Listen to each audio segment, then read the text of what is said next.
My name is Shelly. I've been a psychologist for about 13 years. We provide psychological support services to Public Transport Authority, to their employees and their family members.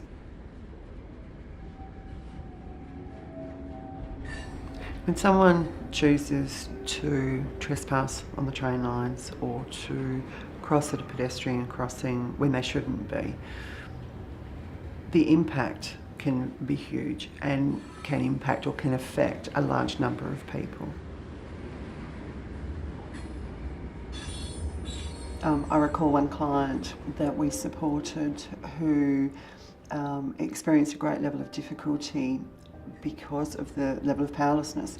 He spent, it probably was weeks, feeling guilty, feeling somehow that he was culpable for the incident because he should have done something differently, could have done something differently. He had flashbacks for months afterwards. His behaviour or his reactions and responses impacted on his family as well, because they were privy to the shift in his behaviour and the difficulty that he was experiencing coping with the event that had occurred. There have been times where a particular train driver, as a result of their exposure to a near miss or a fatality at a pedestrian crossing, has actually made the decision that they are unable to return back to their previous role.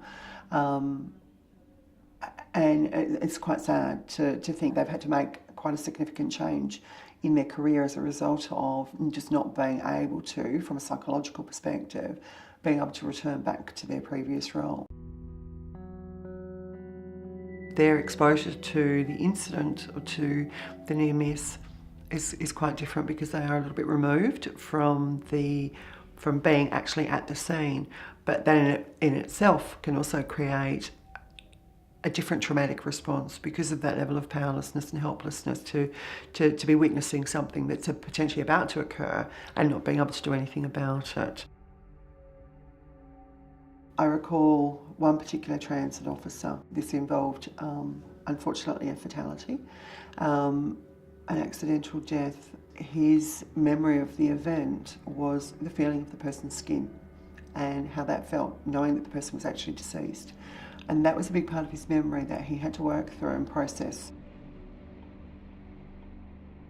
The role that we play with PTA in terms of providing support is also extended to members of the public. So in the case of a near miss or a fatality, often the train has passengers. Those passengers may well be exposed to that incident as well, either through hearing it or visually being able to see what's occurred. In fact, there was a recent case where a passenger travelling on the train actually knew the person that had crossed the pedestrian crossing and had been struck. So the level of distress for that person, as you can well imagine, was extreme. One of the frustrations felt by myself and our team of psychologists is often managing the impact of silly choices, silly decisions, not well thought out decisions, actions that have a considerable impact on so many people.